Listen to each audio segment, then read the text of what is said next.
İlham Ağa şairler bilen gene tügül, öz vaktında Zahid Habibuli, Mansur Muzaffer, Alexander Klichev gibi kompozitorlar bilen de dostana münasebette bulup aralaşıp yaşayan.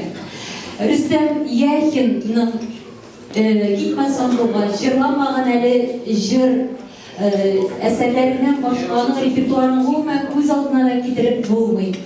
Bugün Tatar Devlet Filarmonisi solisti, edebi müzikal Lektori jırşısı Vladimir Vasilyev jırlanmağın eli bizning jır bilen çıkış yasayacak. Aşağılık.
Love